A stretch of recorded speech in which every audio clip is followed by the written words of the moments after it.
Petrocci. Welcome to the Unmapped show. Thank you for being here. I really appreciate having you on. You are episode number 21. And Cool. as I explained to you a little bit beforehand, it's going to be education, passion, everything you're doing from, birth to where you are now a little bit, current events, and we're going to talk about a little bit of everything. So the way I like starting it off is talking about your background in terms of education. So realistically, more on the side of like high school into college, because that's the most recent and, kind of where you are right now. Yeah. But, a little general like timeline of where you grew up and where you're going with things, high school, college. Sure. So, I grew up in a town called Skaneateles, New York. It's 30 minutes out of Syracuse. I went to the local high school here, and I was involved in the drama program, and I did track a little bit. And then after high school, I went to Stony Brook for a year, and then I transferred to Binghamton to be a little bit closer to home. And all the while, I've been a psychology major. Now, is psychology the thing for me? Probably not. I do enjoy learning about it, but I don't think I'm going to pursue it after college. But it's been cool. College is okay. I'm not a college guy, it's whatever. I mean, that's one of the main reasons I like talking to all these people is because everyone has a different reason why they're there. And again, like you saying, like you kind of don't know if you want to keep going with psychology. Like that's like a great thing to talk to people about and like let them know that sometimes it doesn't pan out. Yeah, clearly. So go ahead. How come you went into psychology to begin with? So growing up, I've had, I don't want to call them issues because they're really not issues. I grew out of most of them. Since day one, I've had ADD and ADHD, and I know everybody says that, but I'm a very hyper dude and very loud and yada yada yada. I can attest to that. Yeah, there you go. Yeah. So, I had a psychological background being in one-on-one with a therapist growing up, and it wasn't anything like severe, but that inspired me. And then just the general understanding of like human behavior. Like I think the first time that I was really interested in pursuing psychology is watching people, well, first understanding the etiquette of public speaking, and then watching people public speak in front of classes or in front of their like group of soccer team or whatever it may be, people giving speeches, and do they have the power stance? Are they crossing any of their body parts, like showing insecurity? Are they looking at the ground or just looking at the instructor? Are they making eye contact with everybody else? So it became like this breakdown of who's doing it right, who's doing it wrong, and how great of a public speaker could I be? And then I was like inspired by that, and I was like, ooh, maybe if I start with public speaking, I could start, can I swear on the podcast? Yeah, you can do it. All right, cool. And then I was like, maybe I'll be a fucking mind reader, but that never panned out. So now I'm here and I'm at Binghamton and I'm gonna graduate, and the next step is sales. So that's interesting because the last person I actually had on yesterday, he's a friend from mine from high school. He goes to St. John's now. He started at Pace. But he's also psychology track, and the reason he got into psychology was because he was always a people person. So like he was always very intrigued by social interaction, how we like talked to people, how we like understood what they were going through and tried to figure out like what's going on in their mind. So I think most people that go into like psychology have that innate kind of intrigue in human behavioral patterns. Because for a while I wanted to get into psychology because I mean that's one of the reasons that I like talking to people so much. Is because like every person is so different, and you can see like their little isms, like the things that make them click or make them who they are, and it's so interesting because every single person is so unique. It's true. So I think going to psychology, a lot of those people have that genuine intrigue beforehand, and go into it just because they're interested in what they can learn. Yeah, no, I'd completely agree. Ever since day one, my parents actually always tell me this story about how when I was in second grade, I wouldn't at recess, or was it? Yeah, it was at lunchtime. I wouldn't be in the. I guess this is not really a story about. It's well, yeah. So at lunchtime, I wouldn't sit with the students. I would go to the teachers' lounge and like crack jokes at the age of whatever, 5 years old, 6 years old, and I've never been afraid to talk to anybody. And another little mantra of mine is like, I'm pretty sure I've never been embarrassed, because it's just I don't care what I have. I really don't have a filter. I like how you went into the camera for that one. You're like, I gotta show the people. I really don't care. Yeah, you know, I don't give a shit. You know, I have no problem talking to anybody. If you're nice to me, I'll be nice to you. And I do enjoy picking up on people's mannerisms and if they have any like tics, if I said something wrong, or they, by their body language, that kind of stuff, just understanding, you know, the fifth element, or whatever you want to call it. Right. And one of the points that I brought up when I was talking to him was that when you have, you know, the knowledge or a little bit more intellect on like human behavior, I mean, you're going to do better in any field that you're in, because at the end of the day, no matter what job you're pursuing or whatever field you're in, it's going to be with other people. You know what I mean? Oh yeah. No, I see. Absolutely. You know, I was a little bit resentful about being in college around like sophomore year. I was just like, it's just not for me. I'm not a college guy. I don't like it. I'd rather be making money right now. But after, you know, 2 more years of it and getting into higher up classes, and I did an internship that evaluated the psychological worth of my job that I'm at right now. That made me realize that this whole 4-year degree psychology thing was worth it, because I'm going to be talking to people for the rest of my life, and to understand a very basic way of how humans behave, it's definitely going to help me as long as I'm in sales. Right, exactly. If there's one thing you could point out in psychology that you've learned in classes versus outside of classes, what would it be? In classes. What's something that like really stood out to you? There has to be something. Oh, let me think. Well, the most interesting thing to me, and it's definitely not interesting to anybody else, is it's called like object recognition. Mm-hmm. And there's this area in your brain called the fusiform face area. Okay. And it's like, we developed it. There's like a couple of theories about how we developed it, but this region in the brain is manifested itself through evolution. This is one of the theories of so when you're born, you have this capability at a masterful level that you can recognize people's faces, like your mother's face, your father's face, siblings, whatever it may be. So you can then cry out for mom, cry out for dad. And then, so that apparently we didn't have that region all the way back since day one. And then they said that that's why we see faces everywhere. Like in the outlet may look like a face, or the back of a car may look like a face, because we're so adept at recognizing faces. It's so in our biology that we see them everywhere, even when in reality they're not there, but it still looks like a face. So that's pretty interesting. Anyone who denies that the backs of cars or the front of cars don't look like faces, they're definitely tripping. 100% cars have faces. Yeah. Some of them look mean, and some of them look like...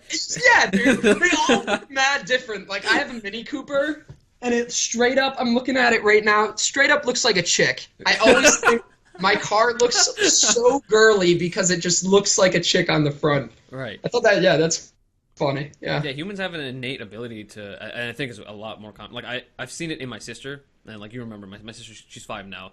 But I forgot. She's like talking and stuff. That's crazy. As she was growing up, like the first couple of years, like you could see the difference in her capability to tell who's family and who's not. So like even if I was gone for months at a time, when I came back home to visit, she immediately recognized me. Like it was like almost immediate. I saw like a glow in her face, and she knew like, oh, like that's my older brother. Like, oh, like I can't wait to see him, like talk to him. Yeah, that's awesome. Yeah, it's interesting. She could talk now and everything. It's really cool. It's crazy, dude. Because when I was there way back when, 3 years ago now, she couldn't say. Maybe she could say a couple of words, like your name and maybe your mom's name. But, yeah, things here or there. Yeah. She can speak like full sentences, read books now. It's crazy. But seeing a child develop really changes your perspective on how the brain works and how we as people kind of function. And that's like that. Like my sister is the reason I'm so into psychology now. Seeing her develop from age 0 to 5, seeing what inputs has made her kind of recognize patterns and change her behavior accordingly. It really showed me like I'm not the person who I think I am. Like there's so many things that went into making who I am, but I didn't understand what they were until now.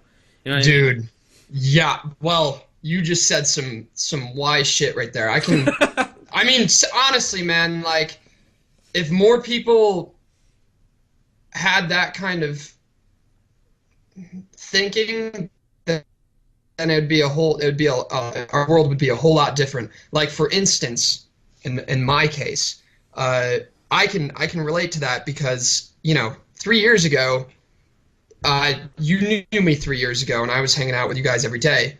I was a very different dude. I was very, for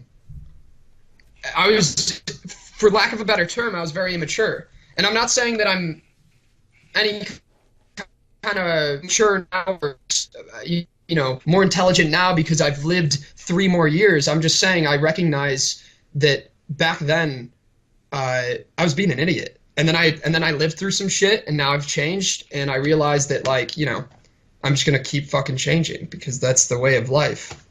But it is a good thought, and I don't think a lot of people, especially myself, think about that too much. Yeah, I'm just trying to. Your video kind of cut out here, so I'm trying to froze on your face. Yeah. Let's see if I can fix this. Like we're talking about, it's one of the biggest takeaways I got from listening to Joe Rogan's podcast all the time. Is he says this all the time, is that look at people as if they're just giant babies, not just people. Because every single person, as they grow up, they become this person who may be resentful or who may act in a certain way, but they don't acknowledge it or understand it because they're not outwardly looking at themselves in an objective way. And that's really difficult for most people to do. The average person won't have the time, capability, or transcendent consciousness to really look at themselves from a different perspective. It's very difficult for people to do. But, once you start doing that and start looking at people in that way where, they don't understand themselves, you become a little bit more understanding of every situation and every person. So, another thing in psychology, it's like I don't know if it's a layman term or if it's an actual working theory, but it's called protagonist syndrome. Mm-hmm. And have you heard of it before? Yeah, I actually wrote a paper freshman year on it. There's a book called The Time Is Now. NAO, the main character is now.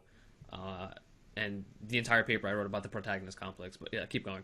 Yeah, there you go. Yeah, just for the listeners that don't know, the protagonist syndrome is, and I'm going to explain this in media terms, not psychological terms. So it'd be like protagonist syndrome is where you view your life. It's going to be an analogy, I guess. You view your life as a movie, and you're the protagonist. And say, if this is me, you would be a secondary character that has a one-dimensional personality that comes in my life and goes right out. And you may leave an effect on me, but that's my lasting effect. I can leave effects on other people, but those are like fugazi, and it doesn't matter. So pretty much you're the center of your own life, and you can't understand other people's perspective. And it's a little bit of what you're talking about. More people, again, this comes back to me working on myself, because it's been a lot of self-work in the past couple of years.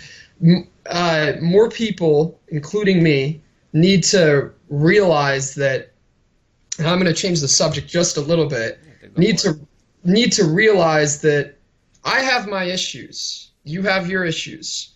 Stacy from down the street has her issues. Everybody has fucking issues. As soon as I have such a pet peeve about this, Bob. As soon as you start spewing your bullshit to other people about your issues, it's like this. So, for instance, let's say Stacy down the street said,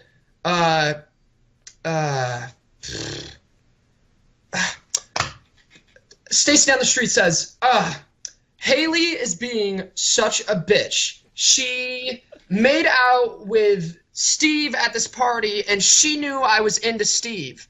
Meanwhile, fucking Tyler is listening. These are all made up people, Mike. I can just throwing names out there. Yeah, Throwing yeah. out gossip. Just generic white people names. So Tyler's listening, and Tyler, his mom just got like leukemia or something, and it goes kind of back to the protagonist syndrome, I guess. Fucking Stacy doesn't give a fuck about Tyler. And the worst thing in the world right now is Haley hooking up with fucking Steve or whatever I said. It's just people like to spew their bullshit on other people, and they have no idea what's behind their curtain. Like, they could have the most biggest issues in the world, and if, like, I just wish, I guess my point is I wish people would just shut the fuck up about their petty fucking issues, man.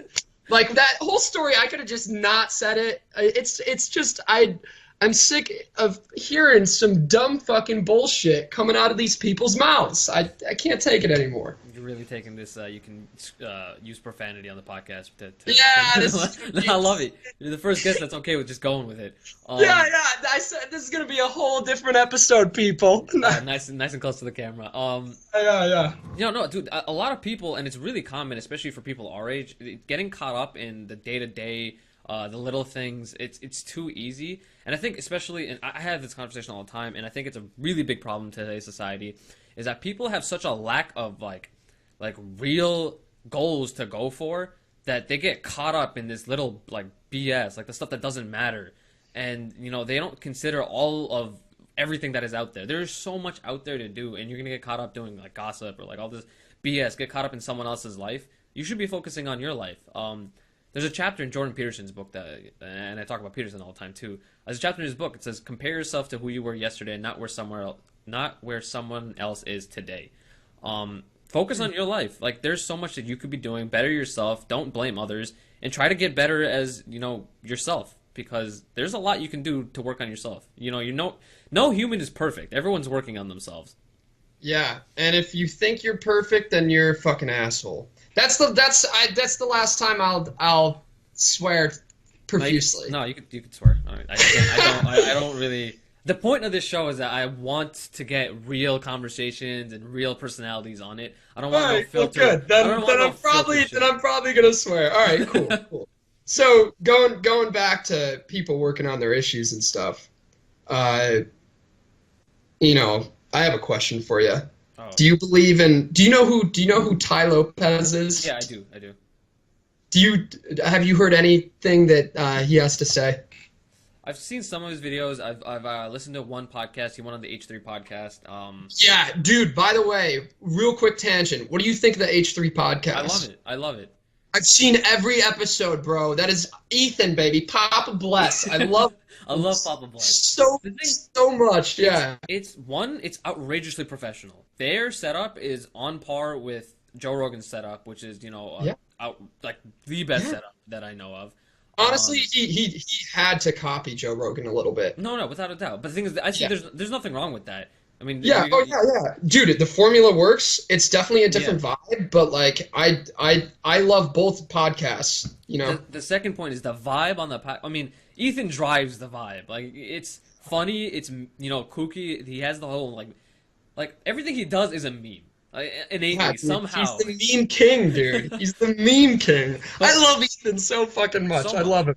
But at the same time, he hits a lot of very important subject matter. He talks about real topics, current events, talks about everything. But at the same time, he makes it funny and, just random. Oh, yeah. Oh, he's great. So, he's talked about Ty Lopez before. Yeah, like that's what we're talking about. What do you think about these people that have all the answers? Do you think they are a detriment, or do you think they're advantageous for anybody? Okay, so actually, do you think they're a fucking joke, or do you think? Go ahead. A little bit of both. So I had this conversation with Previn and James. We were trying to assess the net value of Ty Lopez to society, right? So to some people, like, if you consider those who, and this is hard to kind of measure, there are some people who don't need his help. He's, in my opinion, useless, right? Because some of the things he offers, I think you should just know. But that's me. There's some people Yeah. who are out there who do get a takeaway from what he says. Some of the stuff about business. I don't know how much he can help you with business. Maybe he can offer, advice or resources that you wouldn't have. I don't know. I wouldn't go to him because I think he wouldn't be of use to me. But to someone, maybe it is of use. Another good example is Gary Vaynerchuk. You probably know of Gary. I don't. Really? Gary V? Oh, is he the dude that makes these? He's Go like ahead. Yeah, you tell me. Motivational, kind of short guy, old. He really wants to own the Jets. He's really outgoing, a lot of energy, kind of annoying. Nah. Okay, but he's another one of those guys, like self-motivation, like inspiration, work, grind, that kind of stuff. Yeah. As much as a lot of those kind of teachings, a lot of those sayings, they may be cliche. Some of the bullshit that they say, it may sound like you don't need it. But I think to a lot of individuals, hearing it constantly might help them. Yeah. I think you know what, man? I think you're right. How I was seeing it, I'd say I'm either a realist or a pessimist or both. Because, like, how I see it is he makes people pay for his, like, videos, and you said, like, it's common sense. Yeah. This dude isn't any different from me or you. He ran into a little bit of money and made it look like he had way more money than he actually did, and, like, that's where the issue came in for me. He like Ethan said on H3, he, like, kind of tricked these people into taking their money, but in the end, I'm sure it either motivated or inspired somebody. So I guess it's, The reason I wouldn't say trick, and this was one of the big points I had in the debate I had against James and Previn, is that people consensually agreed to that agreement, to work with them, to give them their money, to get that advice. It's like, to me, it may be stupid. I think it's like, why would you do that? Like, you should go learn this on your own, right? Same here. To us, it's like, we can do this on our own. But to a lot of people, it may be, I can't get this help anywhere else. I see the value in him. Let me see what happens. If that, it's an investment. And if that investment doesn't work out to them, then they made a dumb investment, Yeah. All right. I can get on board with that. That's cool. Because at the end of he put a bad taste in my mouth is all. But you're right. I'm sure some people got some kind of, value from him. But nonetheless. I agree. I personally don't really like him or his personality or what he stands for. I don't think he's genuine.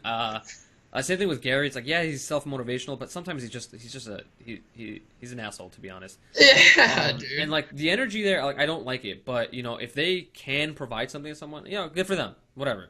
Right. At the end of the day, it's an economy, and they're providing a service to some people in some way. So if it happens to be that it works for them, it is what it is. You will not ever see me giving those people my money. So that's just what I'm doing. Same here, dude. For sure. All right, so the next thing I want to get into now is going to go back to like your kind of route through schools. Is more on the side of kind of passionate type things. So since I know you personally, I know you got into like acting, drama, singing, a cappella, all this stuff like early on, I believe in high school. Mm-hmm. And then you also pursued it later on in college. That's right. How you got into it, how did you keep pursuing it? Do you plan on pursuing it still? And stuff along those lines. Yeah, so, I guess I'll start with a cappella. But I'd like to talk about a couple of other things, too. A cappella is pretty interesting. It goes back to me having ADD and being hyper. Here's a funny story. So, a little bit of a tangent, but when I was younger, all three of my brothers are wild. Or, there's me and my two brothers, and we're all wild. So we'd be screaming, hooting, and hollering around the house and just, like, singing and shit. And my mom's like, boys, like, she says this is how she got me to shut up. She goes, she'll kill me if she ever hears this. If you boys don't start, or if you keep screaming like that, as loud as you scream, it's known to cause cancer. And we all were like, oh, okay, we're gonna stop. We're like, Dad, is that true? And he's like, yeah, cool. Whatever your mom said. Yeah. He was like, are you kidding me? Yeah. So that shut us up. So anyway, I was a very hyper kid when I was young, and I had a lot of like nervous energy, and it really started with that. With acapella. So in acapella, I'm a beatboxer, and I don't do a whole lot of singing.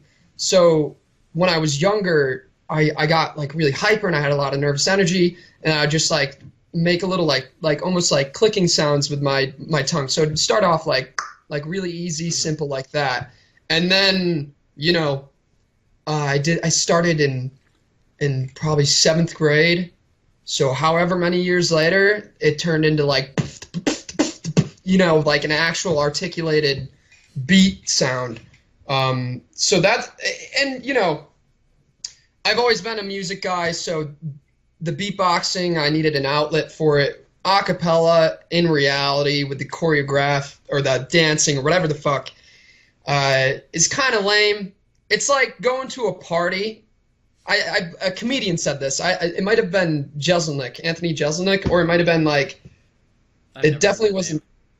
Yeah, he's okay, but it might have been Billy Burr, and you've seen Bill Burr on Joe. Yeah, without a doubt. Oh, he's my yeah. Of course you know that. I did the impression when I was at Stony Brook. It might have been Billy, but I don't know. He said a cappella. Who would go to college and choose a cappella as a hobby? It's like going to a buffet and seeing steak, bacon, mashed potatoes, corn, and then you go to the end of the table and there's some quiche right there, and that's all they eat is fucking quiche. It's just so white and so lame, and I've always kind of felt like that. But it's it's an outlet for me to beatbox, and there's some nice people there, so that's cool. But I've always had fun with it. Yeah, that's definitely something Bill Burr would say. It sounds like exactly like him. Right. So like when was the first time you actually joined a cappella group? Because I know when you're here, it was High Seas. Was it what they were? Yeah, Stony Brook High Seas, all male group. Yeah, there's shout out to those guys. They're good people. The first time I got into a cappella was, I believe, freshman year of high school. So I've been beatboxing for like 2 years before this whole a cappella craze started. There was no a cappella groups at my high school. And this chick that I was dating at the time, and her best friend and my best friend, so we called ourselves the Core Four, or was I involved? I don't even remember. I just remember that they asked me if we could start an a cappella group and if I would be comfortable enough to beatbox, and that's pretty much how it started. And then like we started one group, and then the year after there was like 3 more. So. Yeah, no, that was the first time, freshman year of high school, and then I just kind of kept doing it since then. Okay, cool. So, I actually realized that I want to jump back into education now because I forgot a couple questions that I want to get in. Yeah, sure. So when it came to college, I knew that you went to Stony Brook for the first year. So, the decision of going to this college, was, and this does kind of tie in with the passion thing, like. Did you ever consider going to a school because of being in a drama, acting, or kind of music program, or what drove your decision to go to Stony Brook University? So I applied to all kinds of schools. In short, just so I don't fucking keep talking here, it really came down to money. Right. It was a trade off of money and how great would that degree look to employers. So Stony Brook gave me a lot of money to go there, and it was a well-known school for the field that I was interested in. So 1 + 1 is 2, and there you go. And then Binghamton is either equal or just under Stony Brook, so that's why I moved to Binghamton. Okay, and so I know the answer to this question, but I'm gonna have to ask it for people who go are on ahead. the podcast. Is what made your decision to go to Binghamton? So. That is a loaded question. Yeah, no, it is. I know. Because I mean, it's important because I know that the tuition and everything in terms of academia is relatively similar. But those who go to college have this fear, and I'm gonna when I talk to Tomas on the next podcast, I'm gonna go a lot deeper into this. Is the idea of moving around in terms of when you're in college because you may not feel comfortable. And again, I see no problem with that. There's a big thing I read recently where it's like, you don't fully understand everything that your body feels or the decisions that you want to make. But if you ever feel apprehensive about something or you feel as though it's a decision that would be better off, made in one direction versus the other, that you're better off just making the decision you feel the best with just because you're never going to fully understand why you want to do something. Right. No, I think that's a very good question. And to be honest with you, I don't think you know every detail. And this is actually, I'm really happy you asked that. I really hope that our Stony Brook friends watch this episode so they understand why I left. I loved all you guys a lot. Every one of you. You guys were very, very good people to me when in turn I was kind of a jerk to a lot of people. But you guys kept coming back and inviting me out to drink and stuff, and I was being a baby. So the whole reasoning behind that, I wasn't ready to go to college. I wasn't ready for all that kind of change. I went from being a big fish. I was a popular dude in high school. I don't think that's an ego thing. I think that I was friendly with everybody, and I had a very comfortable life in high school. And then I went to Stony Brook, and I was a big fish in a huge ocean, 36,000 undergraduates and graduates. I don't know, but it was a lot of fucking people. So, you know, all this change. I just broke up with my ex at the time, which was so microscopic now that I look back on it. But when I was a freshman, it was the biggest thing in the world to me. Mm-hmm. She broke up with me, and my heart was on the floor for like two fucking years, even after Stony Brook. So, you know, I had all these issues, and the issue wasn't Stony Brook, and it wasn't college, and it wasn't you guys, and it wasn't my ex. It might have been a little bit of my ex, but yeah, right. but you know, it was me not being ready for all that change. It was me not understanding how to deal with heartbreak. It was me not ready for the responsibility to schedule myself and like my hours, my classes. I didn't go to class for like a week one time freshman year, which is not fucking good. Like, you know, I didn't drink a lot. I wasn't enjoying myself. So what I did back then was I blamed all this shit. I was like, it's Stony Brook. It's gotta be Stony Brook. Everyone goes home on the weekends. Nobody's fun here. It's gotta be Stony Brook. And then I went to Binghamton, and sophomore year, I realized it was fucking me, dude. I wasn't ready for fucking college. And then I made that revelation. I had a shit year freshman year and sophomore year, and then I started doing some personal changes, and now, you know, I'm decently happy in college. I'm content. I have a good time. Like, I've met people, and I'm good in my grades are much better. And the last thing I want to say about it, and I'm pretty sure I've told you guys this before. I know I've told Kobe, is I wish I have two regrets in life, Imran. Two regrets. One, serious now. Yeah, right? Can I say your name? Isn't this like anonymous? No. It's not anymore. I stopped doing that because it's too difficult to grow. That's what I thought. Yeah. So anyway, two regrets in my life. One is I wish I never started smoking cigarettes. It was the worst thing I could have ever done. And two is I wish I never left Stony Brook. It was the biggest mistake. I had so many good fucking people there. And I started fresh at Binghamton, and it fucking sucked. I wish I stayed there. I wish I had a better attitude. And I wish I took a gap year before I went to college. But this is all in the past now, and it's whatever. But I do, you know, I'm regretful. Hindsight is 20/20. Exactly. Anytime you look back into your past, you think, I could have done this so much better. This should have, happened. I should have done this. But you can't change it. It is what it is. It happened, and you got to move on. And it's true. The biggest thing is you've learned from what has happened. And again, for anyone that has had anything happen to them in the past, it's better to make a mistake and learn and move on than just not learn anything and stay in your whatever attitude you may be in or whatever mindset you may be in. Yeah. One of the key things I wanted to point out that you said was like you were like saying how you would blame Stony Brook and stuff.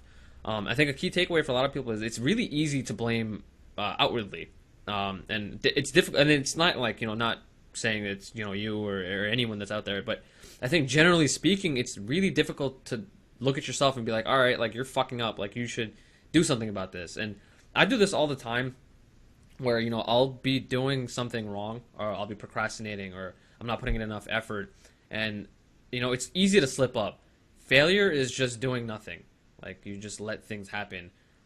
Being proactive is the most difficult task, and that's why, and this goes further back to Ty Lopez and Gary Vee and stuff like that, where, you know, people like that, though they may not be offering, you know, a lot, the fact that they are constantly reinstating these ideas, I think that could be beneficial to a lot of people. A lot of people need to hear it, you know, 1,000 times until it, like, really gets stuck in your head.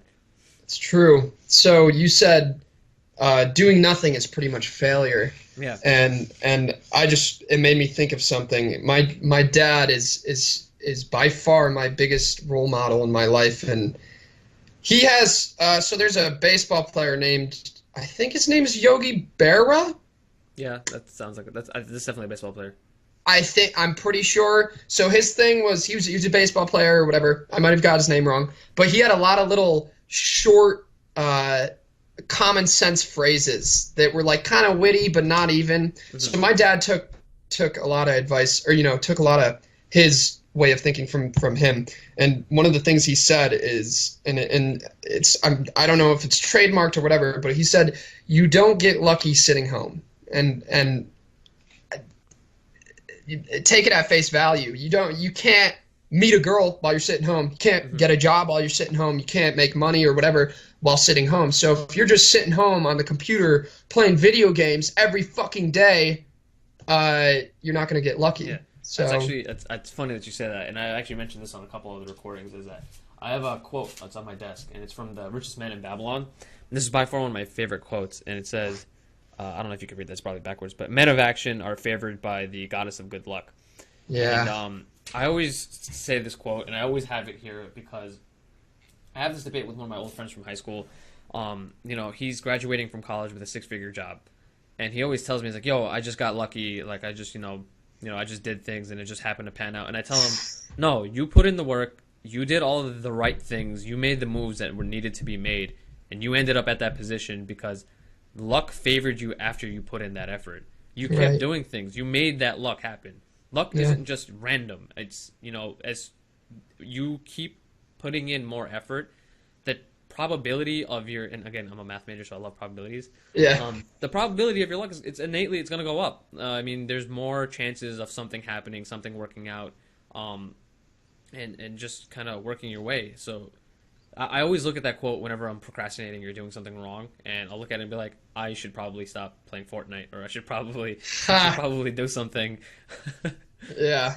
No, yeah, it is true. That guy, your buddy there that's making 6 figs, he wasn't sitting home. No. He was getting lucky. He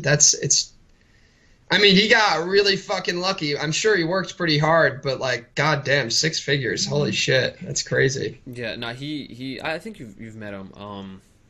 He's the only guy I talked to from high school, but he yo, I totally met this homie. Yeah. It was in the park. No. I think that was Antonio that you had met. That was a different friend. That was a middle school friend. But anyway, this kid, he's had multiple internships. He's done literally everything right that I can see. And the reason that it worked out is because, he constantly put in effort. He constantly made, and though it may not be 100%, like he always tells me, there's people that put in way more work than me. There's always someone else that's putting in more. And I think that's a key takeaway, is that it's easy, again, and this is why I think like there's some value in people like Gary and Ty's, like these things are said all the time, is it's easy to look at people who are under you or people who are doing less and think that you're doing a lot, but you always want to compare yourself to someone that's doing better, because you can see that there's always more. Like, being at Stony Brook and like seeing what the people in this room are doing, like everyone here, everyone's a genius. Yeah, man. Yeah, it is true. Colby got into med school junior year of college. Probably was planning on going to like Georgia Tech or Stanford or an Ivy League university to get a master's degree in analytics. If you start comparing yourself to people who are doing more, you feel as though you're not doing enough, and you can always strive to do more. Yeah, surrounding yourself around those kinds of people. For the listeners that don't know who Imran's roommates are, they're some of the smartest people that I've met in my life, especially because I've known Mr. Colby Buell since I was in diapers, and my God, his first claim to fame was the spelling bees, and ever since then, that kid, it was top 0.01% for standardized test scores.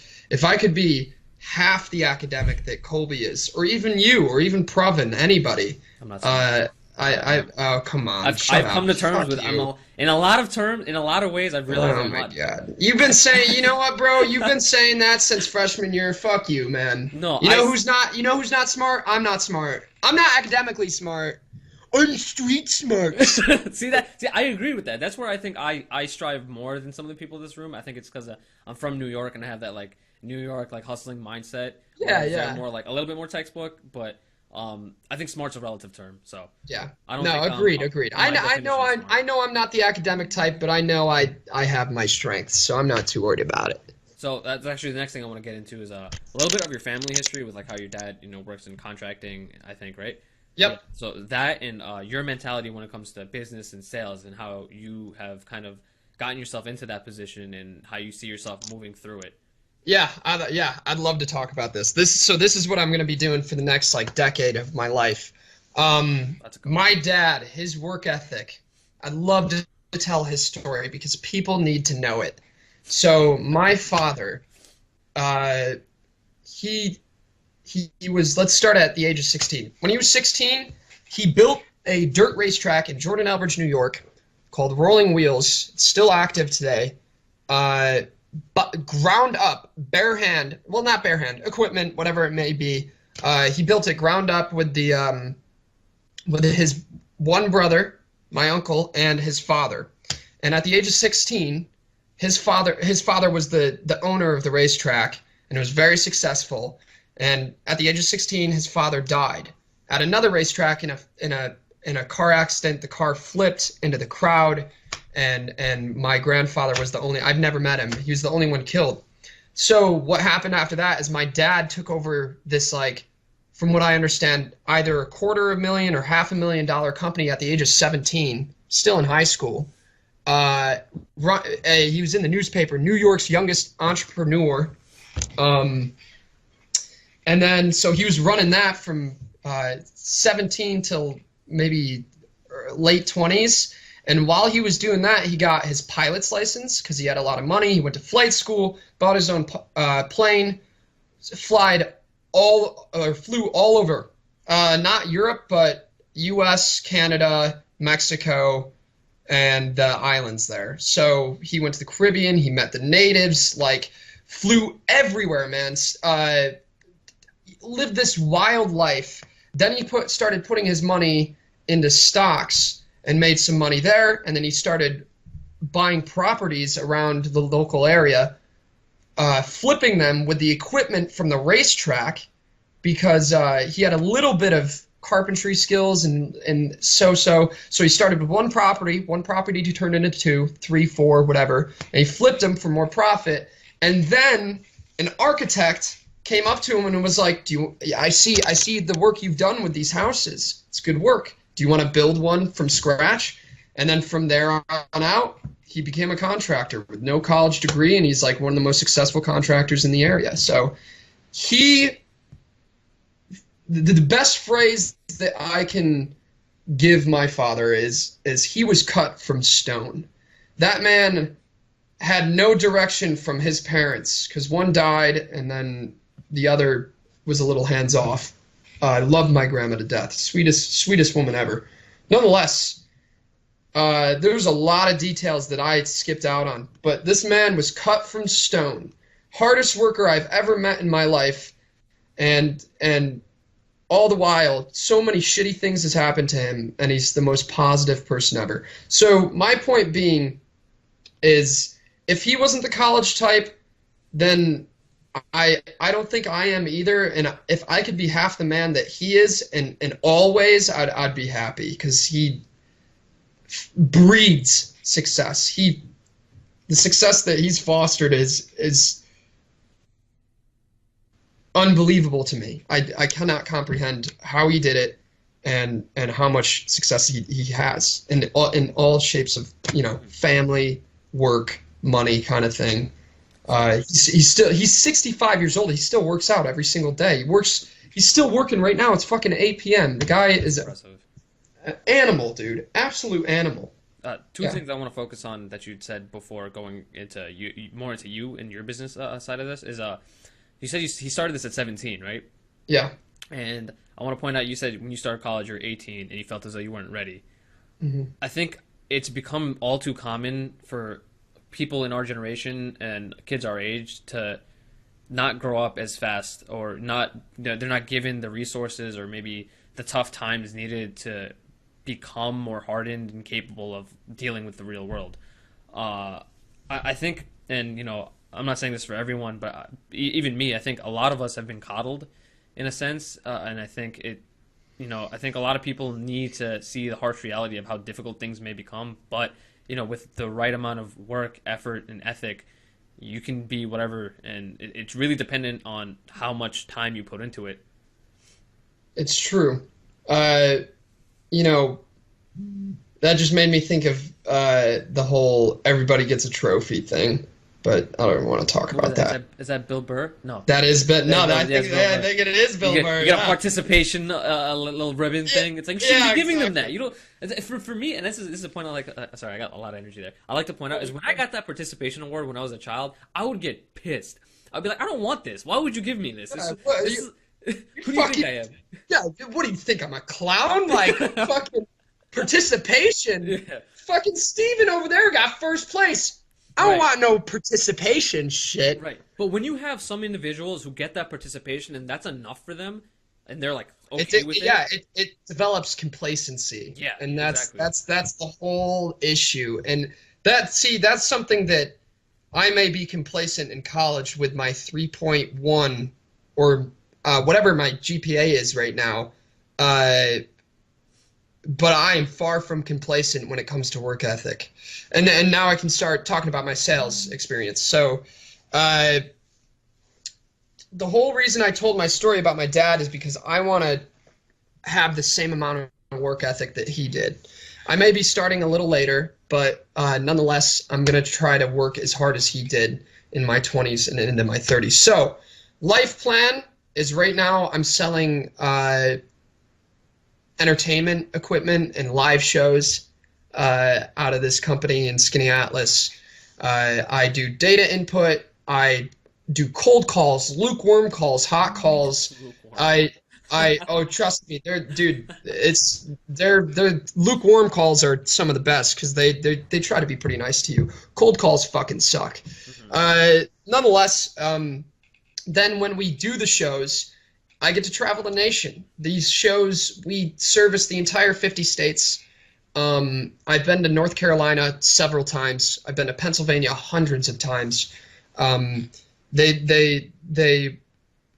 We do things like, just to give you an idea, it would be like a live hypnotist show. We do a portable haunted house, but it's a 60 by 60 foot unit, so it's not what you think is portable. It's not an inflatable. It's like, now I'm gonna start selling you some shit. I'm just kidding. No. But they I'm too broke to buy anything, so. Yeah, right. This is just to give you background. Now, I've been doing it for 2 years now. I've actually collectively only done it for like 8 months, but it's been over the course of 2 years.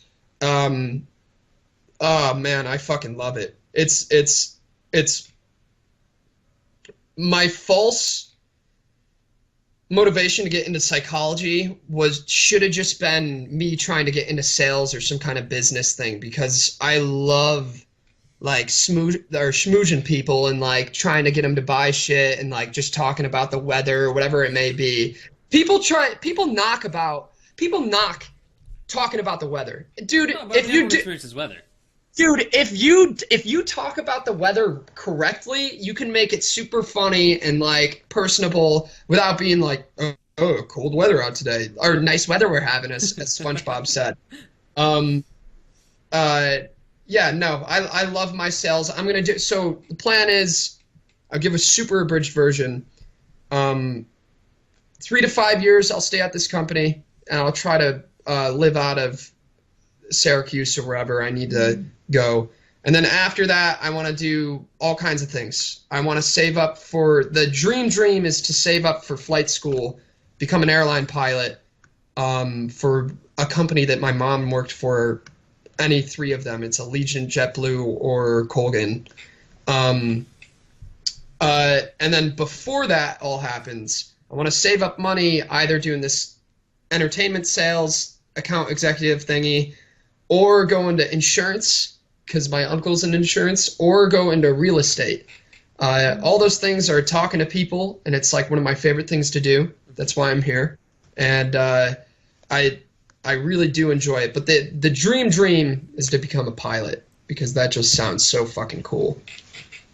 I'm happy that's where you ended up getting the conversation too, because actually the last question I always ask on this podcast is what you plan on doing in the upcoming years. So that must mean that I'm getting better at hosting this. There you go. Lead you to it. Yeah. Yeah, so that's actually, you covered the last thing I wanted to ask is what you wanted to do in the next couple of years. Just a little bit more than that is, do you plan on pursuing anything psychology based or music or entertainment or art or anything like that? The only thing that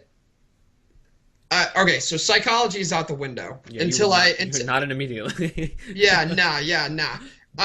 Psychology is out the window. It's out the window. I don't. For right now, I'm not inspired by it. I've been doing it for 4 years. I'm fucking tired. You think I want to do this shit for the rest of my life? You fucking kidding me? So, as far as music goes, I think I'll always keep beatboxing. I love to freestyle rap. I know it's kind of lame, but I love to do it. I've always loved playing piano. I'm going to keep practicing. But as far as making something, worthwhile, I don't think I'm going to do. I'm really going to focus on work and saving money for flight school and that kind of stuff. Awesome. That's dope. That's a cool dream. It's different. It's intriguing. Yeah. Okay, so thank you for being on the show.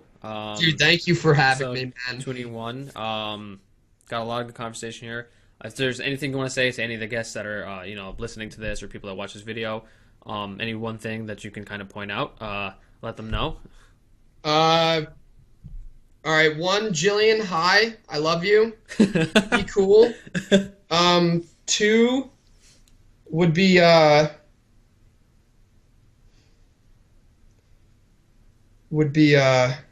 if you have a problem, if you have any kind of problem,